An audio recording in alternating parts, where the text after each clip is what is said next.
नमस्कार दोस्तों, आपका स्वागत है इस प्लेटफॉर्म में। हाल ही में बहुत बड़ी न्यूज पता चली है जिसमें कि बांग्लादेश और आईसीसी के बारे में है। ये न्यूज स्टार्ट होती है आईपीएल से, क्योंकि हाल ही में केकेआर की टीम ने बांग्लादेश के क्रिकेटर जो फास्ट बॉलर है, जो कि मुस्तफिजुर रहमान, उनको उन्होंने क्या किया था, खरीदा था।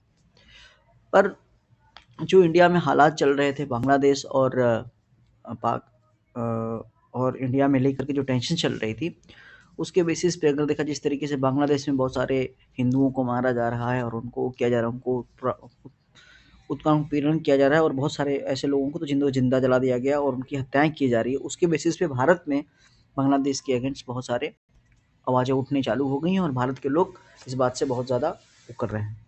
इसी के बेसिस पे देखा ये गया है कि अ, बांग्लादेश के जब क्रिकेटर को 9 करोड़ के आसपास में जब यह खरीदा गया, तो भारत में बहुत ज़्यादा उसका विरोध किया गया, क्योंकि लोगों ने उस वक़्त क्या किया, बहुत सारा विरोध किया, जिसमें कि लिखा था कि Bangladesh boards reveal the ICC response to the its. अब उसी के बेसिस पे क्या हुआ कि बांग्लादेश के जब क्रिकेटर मुस्तफिजुर रहमान को जब इंडिया के केकेआर टीम से उनको रिलीज़ कर दिया गया, उनको हटा दिया गया due to the basis of कुछ पॉलिटिशियंस, और इंडिया में बहुत सारे लोग रहने वाले हैं, उनके प्रेशर की वजह से। तो फिर हुआ क्या कि बांग्लादेश ने आईसीसी को बोला कि हम इंडिया में जो T20 वर्ल्ड कप होने वाला है, वहाँ पे हम नहीं खेल पाएँगे। उन्होंने बोला कि हमारे सिक्योरिटी कंसर्न है, इसलिए हम वहाँ पे नहीं खेल पाएँगे। तो बात बांग्लादेश ने कहा, और ये पूरी प्लेटफ़ॉर्म पे हर जगह पे अवेलेबल थी, और थोड़ा लोगों में ये पूरा वो दिलचस्पी आने लगी कि भाई ऐसी क्या बात हो गई कि बांग्लादेश इंडिया में आके खेलने से मना करने लगा।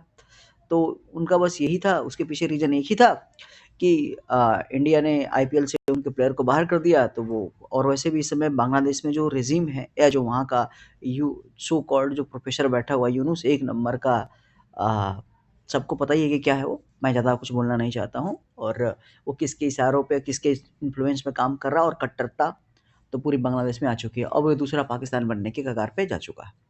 तो उसकी वजह से आईसीसीआई से उसकी मीटिंग होनी थी, और आईसीसीआई के सीधे-सीधे बांग्लादेश को कह दिया है, खेलो, तुमको खेलना पड़ेगा, नहीं खेलना हो तो उसका आईसीसी के पास उपाय है, वो सारा चीज़ कर चुका है।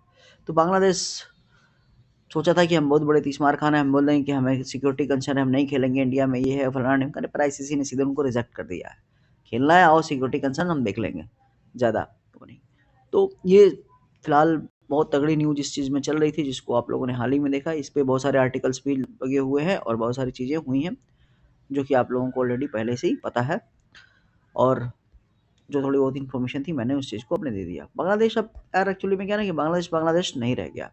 अब बांग्लादेश में क्या है कि पूरी तरीके से कट्टरता हावी हो चुकी है। अब ये पाकिस्तान के इन्फ्लुएंस में आ चुका है। ये भूल चुके हैं कि 1971 में इनको आज़ादी अपने से नहीं मिली थी। और ये भूल चुके हैं कि पता नहीं कितनी महिलाओं, लाखों महिलाओं के साथ रेप और बलात्कार, ये सब चीज़ें बांग्लादेश में पाकिस्तान के ये ही आर्मी वालों ने और वहाँ के आईएसआई सब मिलके किया था। लेकिन कोई फ़र्क नहीं पड़ता। मैं तो मानता हूँ कि ऐसे कंट्रियों के साथ कभी भी वो नहीं करना चाहिए।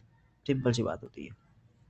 चलिए, अब आपका जो भी ओपिनियन हो, अपने ओपिनियन को कमेंट बॉक्स में आप करिए। आज के लिए बहुत-बहुत धन्यवाद। नमस्कार।